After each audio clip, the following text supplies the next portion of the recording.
Jenna Deidel, who represents the Davis-Phinney Foundation, is Director of Programmes and Outreach and will be discussing how cross-sector collaboration can address the needs of people with Parkinson's and the issues of awareness and stigma. You'll hear about the Healthy Parkinson's Communities Initiative and tips on how to become a community leader. So welcome, Jenna. Over to you. I'll hand the virtual stage over to you. Just give us a bit of background where you are at the moment. Yeah, of course. So the Davis-Phinney Foundation is located just outside of beautiful Boulder, Colorado. And so really thrilled to be joining today and been loving hearing all the talks already this morning. And I think this talk is really just going to reinforce so many of the messages we've already heard today around, building relationships, the importance of collaboration, how our communities, affect how we live, and sharing your story, and even those what can appear small gestures, but some of those ideas that Allison just shared around how do we start conversation and address awareness. So yeah, really happy to be here. Fantastic. Well, I can't wait to see what you're going to share with us. So I'll hand the floor over to you. Great. Thank you, Gemma.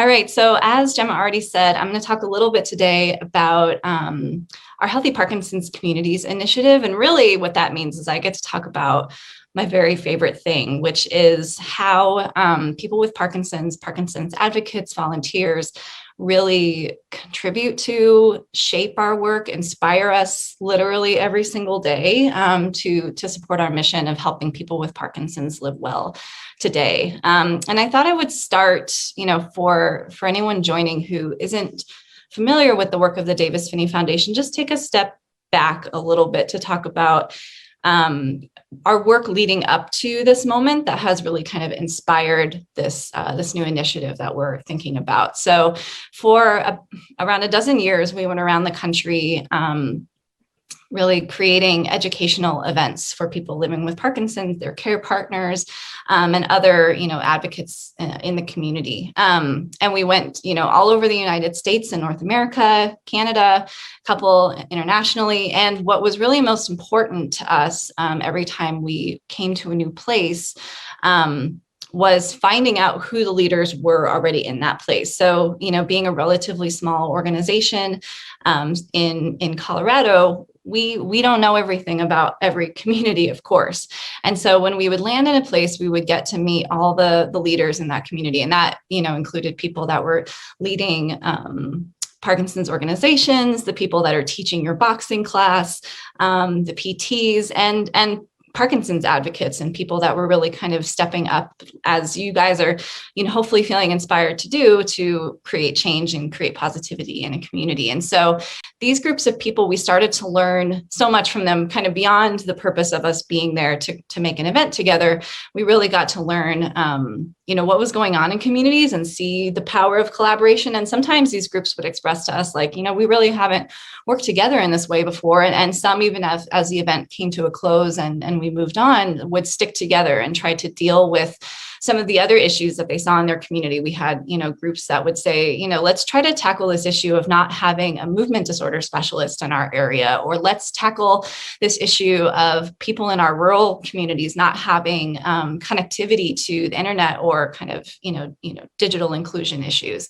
And so really, as we observed this happen and heard from communities so frequently, some similar issues, which were really that they needed more hands on deck. And this is, I hope this is being really clear in this, 2-day organization or 2-day event, I should say, that there's a real need for people like you listening today to kind of step up and become a volunteer and to kind of get involved. And there's a lot of ways to do that. And I'll talk a little bit more specifically about some ways you can do that with us, or some different roles that you might consider taking in your community. But really kind of that need of more folks getting involved, more access, of course, to kind of financial resources. That seems like a no-brainer, but to make sure that our sector is well resourced, so that as we come up with plans to address barriers, we're really able to put them into action. We have what we need to do that. And then more awareness. I think you guys have heard a lot about awareness. Larry talked a lot about it. Allison talked a lot about it. And awareness, I think, is really a nice segue into thinking about this idea of cross-sector collaboration. Because there's a ton of passion in the Parkinson's community, and there's so much leadership that comes from people living with Parkinson's, many of whom you've gotten to meet in the last couple of days. But to build awareness and to really begin to address stigma, we think it probably needs to go beyond that. And I think we heard that again, from some of the stories that you've heard today. So all of this sort of information has led us to create what we're calling our Healthy Parkinson's Communities Initiative. And in essence, this initiative aims to help support community leaders, volunteers, and advocates in the pursuit of making the places where we live, work, and play more inclusive and supportive for those living with Parkinson's. That's a big undertaking said in a few words, really. And, I think we heard from Dr. Kreitzer this morning about the ways that communities and where we live and what's available to us and kind of all of those dimensions of health affect how our quality of life. And that's certainly true for people with Parkinson's. And so what's kind of neat too about this work is that even if you're focusing your area, your service in the Parkinson's community, for sure, your overall community is going to benefit from the work that you start to do. And really at the center, of all of this work is the community voice. We can't do this without input and leadership from people living with Parkinson's. So I also wanted to kind of today share some inspiration and some quotes from some Parkinson's leaders that we've gotten to meet and learn from as we've started this journey. And so this quote from Kathleen Christ, who's a really amazing Parkinson's leader, been dedicated for a very long time to the Houston area in the United States. She talks about this, and I want to unpack this quote a little bit, but she said, "The more people we connect together, the better we can spread the word about Parkinson's and how it affects individuals and how it affects families and how it affects communities. Timely identification and diagnosis lead to improved quality of life, delay of disability, and can potentially improve survival." And those are things that everyone benefits from, but it has to be collaborative. So again, I think you're hearing this a lot, this idea of collaboration. And one of the reasons is that the issues we're trying to solve in our Parkinson's community, this one that Kathleen talks about of timely diagnosis, that's a big issue. And I think when you talk with people with Parkinson's, you hear a lot of difficult diagnosis stories. And there's even more stories in the world of people who don't have a clear path to that diagnosis. And if you can't get accurately diagnosed, that really keeps you from accessing so many of the amazing resources that exist for this community. But we heard from Larry about this idea of ending Parkinson's. These are such complex issues, and they really do take that level of collaboration. And so I want to talk a little bit about how we've started to think about that, this idea of kind of collective action, collective impact, collaboration in a Parkinson's community, and sort of who are the people that do that work. And so every community is super unique. And so, we've started to help, create sort of coalitions of people, and every single one looks different, and that is okay. But I wanted to share a little bit about some of the more typical kind of movers and shakers you might see who are the people we want to engage in this kind of work. And so often that includes local neurologists or movement disorder specialists, if there are some available. If not, really getting engaged with, beyond the neurologist, like Larry said, I see my pharmacist more than I see anybody on my team. Those people can get involved too. Public health experts, this is really a public health issue. And so having people who understand how to, navigate this kind of world can be really helpful people to be part of this group. Patient advocates. So again, these are people living with Parkinson's, care partners. That's a critical voice. I don't think we have any group, and nor would we really want to see any group who doesn't have that voice represented, because it's the lived experience there. There might be a lot of expertise, and there's certainly other expertise beyond living with Parkinson's that people who kind of step up to be patient advocates bring to the table. But that is such a critical piece, and we can't operate without it. Nonprofit leaders. So if there's a local organization or a regional organization in your area likely to participate, other allied health professionals, policy experts, the list can go on and on. And again, to reinforce what we've kind of heard today, another quote from another Parkinson's leader, Amber Winter in Nebraska in the United States, she just simply says, it starts with forming relationships with other people with Parkinson's, with your service providers, with your doctors, and just know that you really do have the power to make a big impact on a lot of people's lives, no matter where you are in your journey. I hope that's something you can take away today, that you are super powerful. I had to share that. That was kind of shared within a different context of just simply asking, what can volunteers do? But I wanted to really share that message to say, you are super powerful. And a critical piece of this. And I want to emphasize too, the piece of, wherever you are on your journey, and that can be your Parkinson's journey, that can be your volunteer journey. But again, another quote to kind of inspire us that any of us can be helping to coalesce a community, any of us. It really just takes that passion. And I think that's been a real message that I've heard in this event. And I'm hoping it's one that is being taken to heart. And it's not to say that it's easy, but it's to say that any of us has that potential to be able to do this. And it can look a lot of ways. And as we've worked with different Parkinson's volunteers and advocates, it has looked in a myriad different ways. Here, Holly talks about the idea of it can be just distributing information. She mentioned, we love it when people come to our office in Oregon and, they just pick up a bunch of pamphlets and they drop them off at places. And of course, this is probably, more easily said than done right now with our current kind of global situation, but things will change and people will be out in the world again. And that's another relatively simple way to be helpful. Also just kind of helping bring people, find that place. We've heard today, you can kind of get that diagnosis. And Allison said, she was like, I didn't know anybody with Parkinson's. So where do you go? Where's your sort of central place to come back to, and to even just kind of guide, fellow people with Parkinson's to that central place in your community of where they can get started and get grounded is a big deal too. Or, stepping up to create a group in your community that is that sort of cross-sector group. That's a bit of a bigger task, but we have people with Parkinson's. We have all kinds of volunteers that are stepping up to do that in their community. And it's quite amazing. And, by having people do that at the local level, we're going to be able to accomplish so much more in sort of addressing these issues.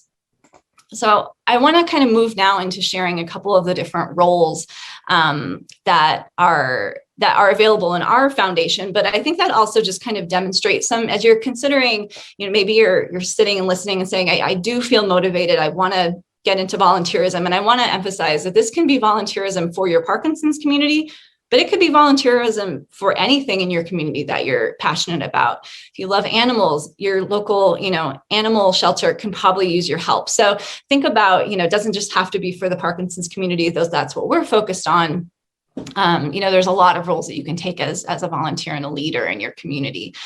So one of the programs that we've started that's been around for about 6 years is our Ambassador Leadership Program. And really, this engages primarily people living with Parkinson's, but also a number of care partners, a number of other wellness professionals and other advocates, really as individual volunteers and leaders within their community to do that thing that Holly talked about, really connecting individuals, families with the resources they need to live well. And so if you're sitting here and you're kind of curious and trying to find a path, we love to, think about, you might be an ambassador if you are a person living with Parkinson's, care partner, or wellness professional, passionate about our mission, which is to help people live well with Parkinson's today. You're active in your community and you're drawn to do more. I think that's why probably you came to this event. And you want to meet and engage with other like-minded individuals across the United States and Canada. So right now, primarily, this program is available through the US and Canada. However, we do have interest more internationally and do have aspirations to perhaps, collaborate and figure out how we can grow this program more broadly. So, our ambassadors beyond sort of the connecting people with resources, some have also stepped up to do other things. So some participate in our webinar series, some are writing for our blog, some have, especially in the last year, have volunteered to lead sketch classes or dance workshops or all those kind of things. And really, I say that to say that, pick your passion. When we first meet an ambassador, we usually try to find out what they're passionate about. It's not about coming to us and we're going to tell you what to do. It's about coming to us and we're going to kind of pull out that passion, provide leadership training, which a lot of it, I have to admit, doesn't come from us. It comes from the cohort itself. So I want to emphasize the idea too. I think I've heard a lot about issues of isolation and relationship building and social connectivity today.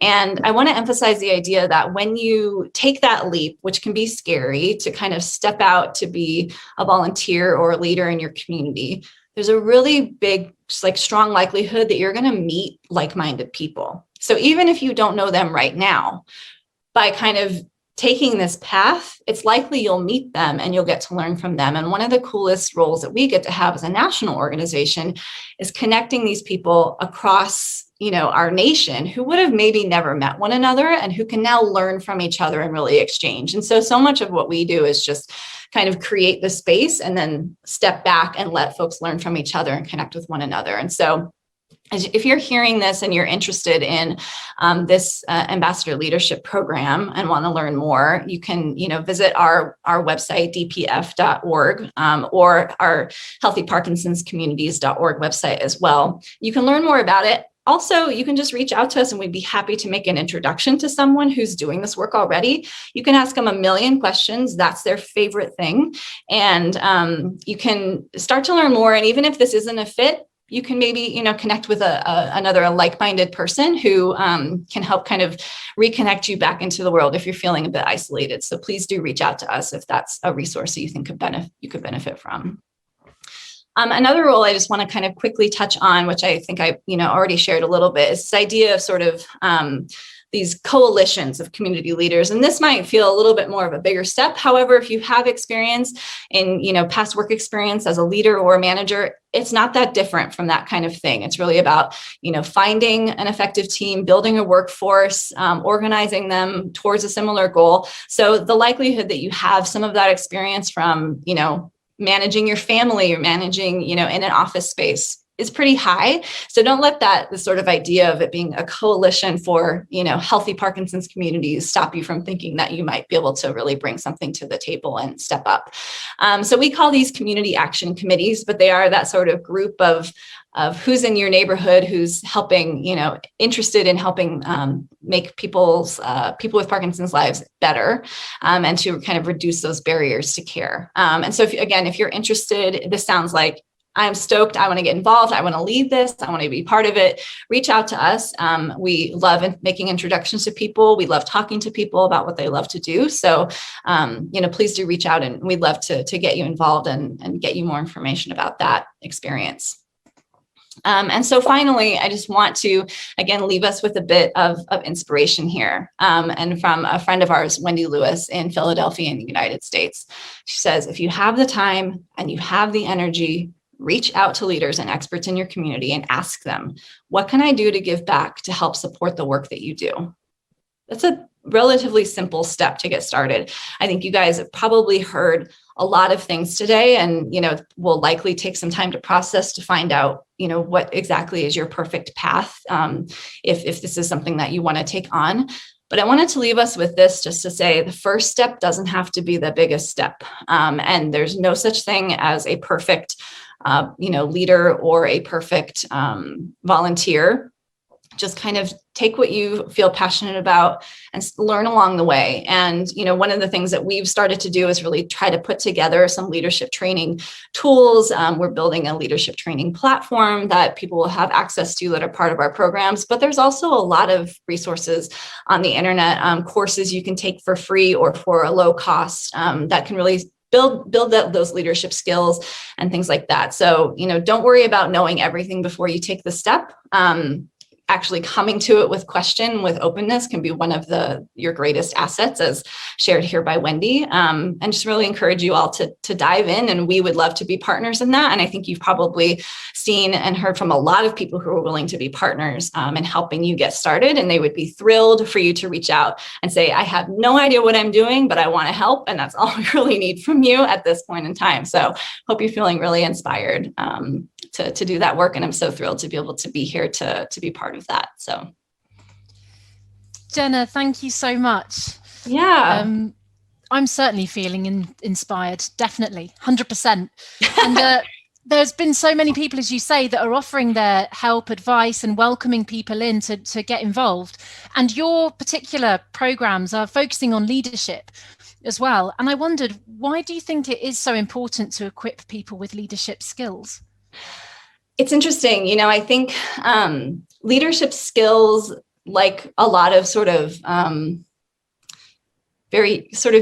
it's a human thing to just think like either you have it or you don't, but that's not really the case. Leadership skills can be cultivated. There are actual skills and tools that can be learned to improve leadership. And, when it comes to, I think we heard from, when Tara and Larry were talking about, a lot of this work is going to be about coalescing many ideas, many different energies, emotions in a room. And really, when it comes to leadership skills, it's a difficult thing to be able to do. And it's really critical in order to kind of get everyone coalesced and moving in the same direction. And so, we've really focused on increasing capacity in that area for that very purpose. Is that often we have people raising their hands to say, I know I'm passionate about this, but they don't necessarily identify themselves as leaders. Some do, but not all of them do. And so how can you part of it's about just empowering yourself to think of yourself as a leader, but part of it is those kind of very specific skills that can help you get things done with a group of passionate people, which is really the way we move forward and create change. Yes. And I love the idea that you can use those skills in other areas of your life as well. So it really can enhance your day-to-day life. Indeed. We have a question here. I'm a bit reluctant to become a community leader as I feel I may not have the right skills. Do you have recommendations on how I can build up my confidence? Yeah. Well, I will say, I think this is that sort of a bit of a chicken egg, a two-edged sword, right? It's like isolation is similar to this, right? The more isolated we feel, the harder it feels to kind of come back out and reconnect. So I would say one of the first things you could do to start to build your confidence is talk with, one of our ambassadors or anybody else who you admire who's doing this work. And I bet you what you're going to find out is that they similarly are dealing with confidence issues or with, that sort of fear. And sometimes just by naming it and understanding that you're not alone, we're all just doing our best, can start to kind of take away a little bit of its power so that you can step forward and really say, yeah, fake it till you make it, or whatever that's going to be, right? To say like, I'm not sure I can do this. None of us are sure we can do it. So that's a piece of it. I think too, for others, it can be, I'm going to take a course online about leadership so that you feel like you've kind of built up your toolkit a little bit. We have our Healthy Parkinson's Communities blog where we share a lot of resources, many of which we have not created, but that we found and are really wonderful. So if you are that kind of person, you like to learn before you leap, that might be a place to start too, to say, okay, I'm going to feel a little more confident if I have some language around this. I have a couple tools in my toolkit. I feel like I know what I'm doing. So there's a couple different ways to approach that. But I think first of all, just to know that it's just hard. And I don't think any of us feel 100% confident doing this all the time, but it still really matters. Yes. And as you said before, it is something you can learn. It is something that you can become. So, yeah, absolutely. The idea of self-efficacy is talked a lot about in Living Well with Parkinson's, period, but it's true here too. So when you get started, even if it's scary, if you're, as soon as you start to have some victories that you can be celebrating where you're like, oh, that did work. Or, oh, I reached out to that person. As Larry said, I reached out and that person got back to me and they talked to me. Sometimes those little steps, and we have a mantra where we say every victory counts, and it applies here too. Even if it's little, even if it's that you wore that dopamine chain, like Allison said, to the grocery store, and you helped raise awareness to someone who didn't know about Parkinson's, those little steps build up. And so don't try to take on the biggest step first, have those little victories along the way. And, that self-efficacy advocacy will build on itself, and I think build that confidence as well. Absolutely. And talking of success and victories, can you give us an example of success of change in a community and helping in communities? Yeah. So I can think of a couple, and I want to give a couple different examples. One that's a little bit more from individual volunteerism, and then one that is a little bit more in this cross-sector space. So one person that I think of this year who really inspired me, who created kind of change in the community, despite the fact that we have all felt so isolated, is our friend Wayne Gilbert, who is a person living with Parkinson's and a poet.